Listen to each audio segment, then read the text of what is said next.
Managing Those Pennies, brought to you with the good wishes of Republic Bank. We're the one for you. This is where we say good morning to Crystal Howell. Great to have you with us this morning. Crystal, did you have a good weekend? I did. It was nice and rainy. It really was. that I means you were enjoyed that inside. too. Unfortunately, ICAP had their fun day on Saturday, so we were there.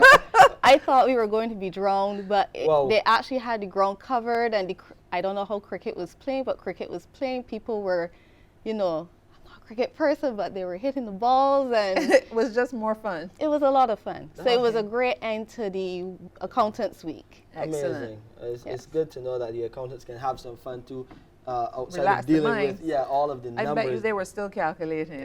We we were. get this ball. We were.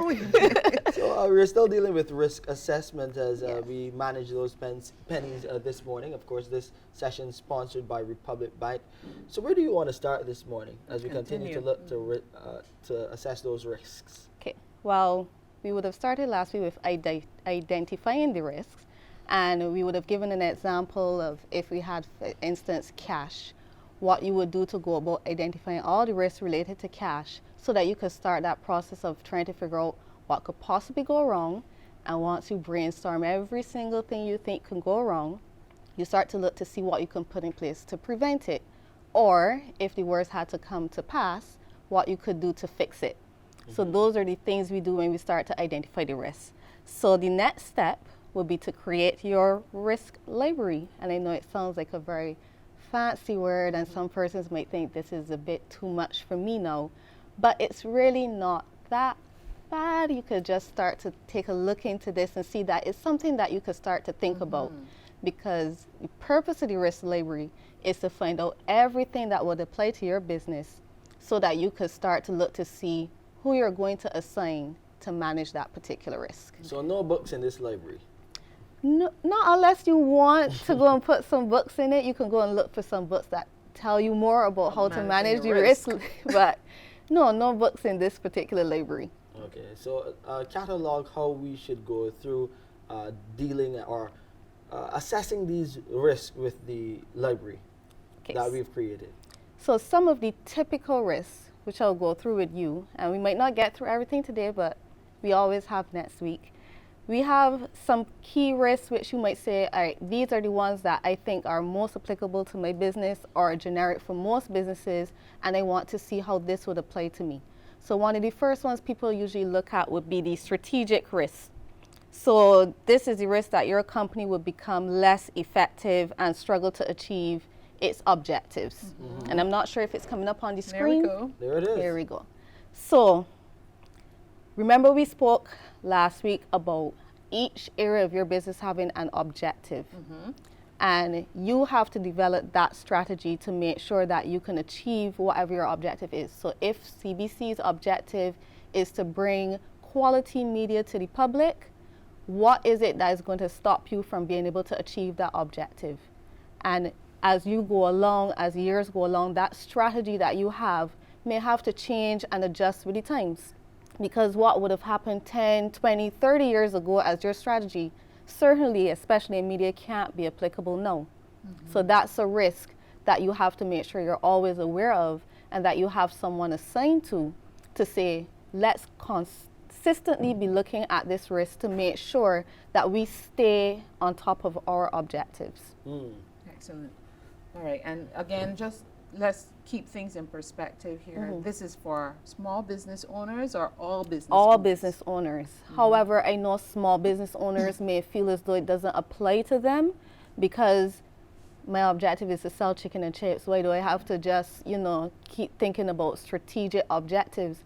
But in the fast-paced world that we're living in, everybody is doing it. How do you make sure that your strategy is the one that helps your business to stay afloat, to stay ahead of the competitors, to offer something that is a bit different, that is cheaper, that is better? What is your strategy to make sure that you're not swallowed up? All right. So looking at the next slide in the library as we assess these risks and let you know how you can better manage your business and navigate the difficult waters. What's on the next slide? Well, we discussed this actually quite a bit, but compliance risk is another one that persons tend not to think about. And even if we do think about it, we limit ourselves sometimes to thinking about complying with paying our taxes or whatever the case may be.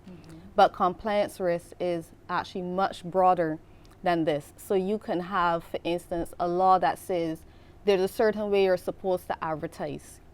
So you have, say, a banner, and you want to put up this huge banner on the property, but you have to go and get Town and Country permission before you can even erect it. Right. There may be certain things that you cannot say in a particular advertisement if you're going to be going out there into the public.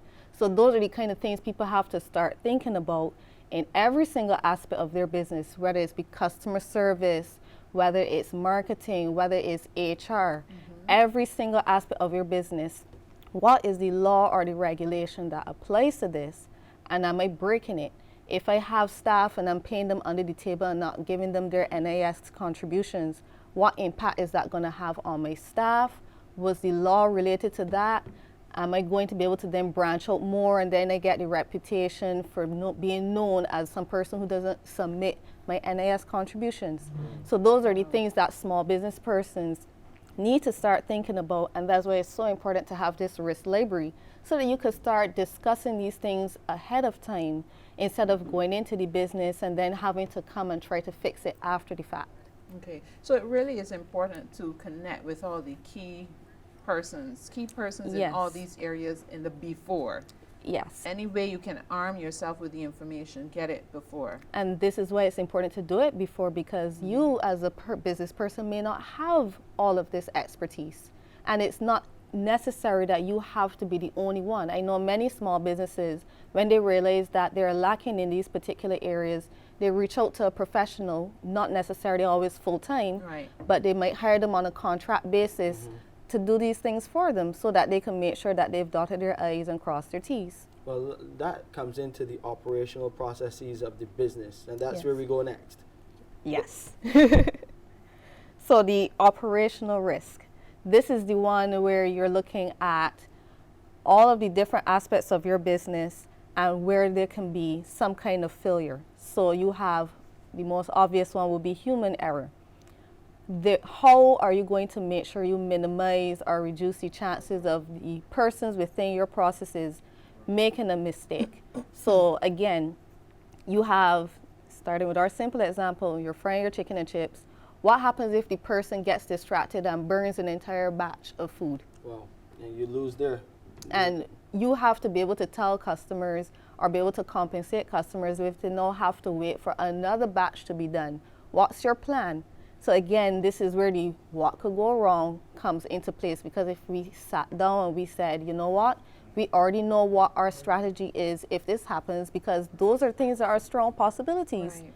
But what do you do when they happen? Do you just say nothing to the customer and hope that they're so happy interacting with each other and drinking drinks that they don't notice that their order is taking a lot longer than you said it initially would? Or do you say, we come out, we apologize, we have to take some more time than we thought, here's a complimentary drink to make up for the time that you have to stay here. Something, so persons aren't sitting down there wondering what's going on. I do find some businesses doing that, especially when you think about chicken and chips. I'm thinking about some fast food outlets. They do that. But it's all about building in contingencies to make the customer feel, well, give them an opportunity to say, well, I forgive you and come back again. Exactly, because that's what you want. Assuming that your business is never going to have anything go wrong is a very risky venture, and then you're not adequately prepared when it does happen, because we're in the real world. In managing the pennies, when you're a business owner, these are a lot of things to consider. Should you also consider in this risk library recognizing where you need to put some money back into the business? Oh, most definitely. This is called reinvestment. So some persons would have their capital, which is part of the balance sheet, which we get into much later in the program. Okay. But there are many ways that you can reinvest in your business. Some persons would use it to upgrade their technology, which is another thing that's as part of the operational risk. So you realize we've been using these particular cameras for a long time. They're giving some faults, or they're not up to scratch in terms of what persons expect for quality. Let's take some of the money that we've been earning and use it to upgrade our camera equipment. Okay. So that's another thing that will help to reduce the operational risk so that you don't have issues of the cameras not working when you would like them to, or they're not producing the quality that you would like, or your competitors, because they have better equipment than you do, persons are going to them instead of coming to you. Yeah. Well, Crystal, as you predicted, we will have to continue looking at these risks next week, so we'll see you then. But thank you so much for coming and sharing with us this morning, managing those pennies, sponsored by Republic Bank, our partners this morning. Managing Those Pennies, brought to you with the good wishes of Republic Bank. We're the one for you.